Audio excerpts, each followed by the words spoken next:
Welcome back and happy National Beer Day.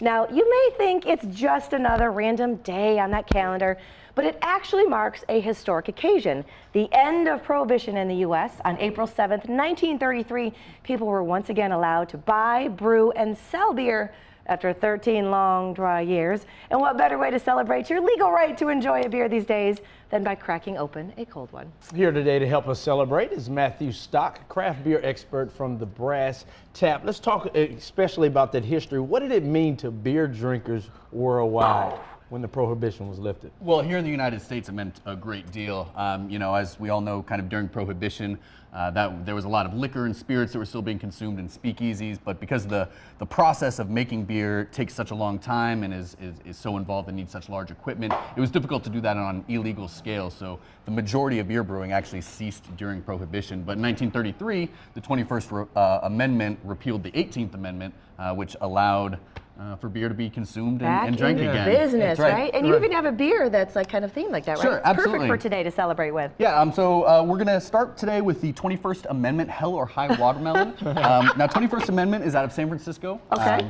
A really, really great brewery. Michael, last time I was on, I remember you mentioning that you liked fruitier beers. So this one is for you. So this is going to be it's a wheat-based beer. I would rather use the word tasteful than fruity. It's fruity. You said fruity. You said fruity like 9 times over the course of 7 beer I resent segments. that statement. Tasteful. It just means a lighter beer. Well, cheers. Cheers. To National Beer Day. Yes. Nothing As you better can than, ooh, that's good. It's light, Nothing it's but- refreshing, yeah. it's a really great You have to say springtime beer. fruity. You have Dude, to it's say a fruity beer. That's I love exactly it. right. Nothing better to wash down that ice cream than some beer. That's exactly right. Yeah, a really great brewery. They actually just started distributing in Florida. Yeah. So feel free to go ahead and check them out. They're an awesome, awesome brewery. Now, That's a nice watermelon aftertaste. in modern times, with a lot of the breweries popping up everywhere, is this going to slow down the production of some, or does it enhance with competition? I think quite the opposite, actually. Things are really starting to kind of, the ball is still rolling, and the snowball, as it were, is still gathering snow as it goes down the mountain.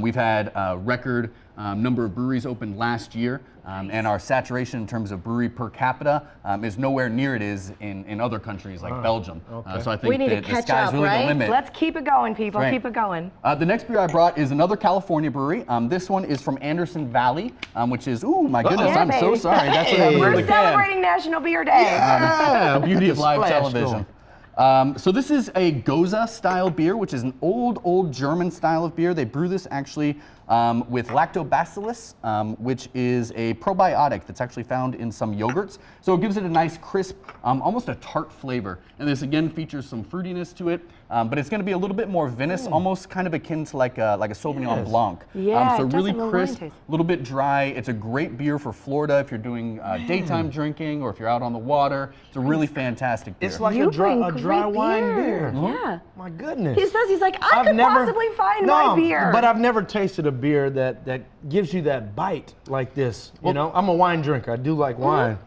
But this is awesome. Yeah, and brewing these kind of tart, almost borderline sour beers is really kind of one of the big trending things in American craft beer right now. So you're going to start to see a lot of them. So if you like this, they actually brew a ton of them in Florida. It's one of Telling our ya. staple styles. See, we've got about 30 seconds, so we got to hit this last one. So the last one is from Otter Creek. They are a very environmental friendly brewery out of Middleton, Vermont. I love this beer. It's got a beautiful, cute little dog on the front. Reminds me of my dog, Shelby, at home. So call me biased. Hey, she'll love that. She's a big Bucks fan. So this is an oatmeal stout, so it's actually brewed with oatmeal, which gives it kind of a slick, soft mouthfeel, but you still get some of those nice, robust flavors. So it's rich, but still light and easy on the palate. I love these. You, sir, know your beer. I do You my brought best. it today, Fantastic, my man. Thank you. Thank Thank you you so so much. much. Now, if you are a fan of beer, whether beginner or expert, you're going to love our Beer Team 10. It is everything that you need to know about craft beer and breweries here in the Bay Area. From a list of the top places in the area to the latest beer headlines, because yes, there are beer headlines. Just download our 10 News app and look for Beer Team 10. Up next, some must-haves to have around your house for spring. It is next when we come back.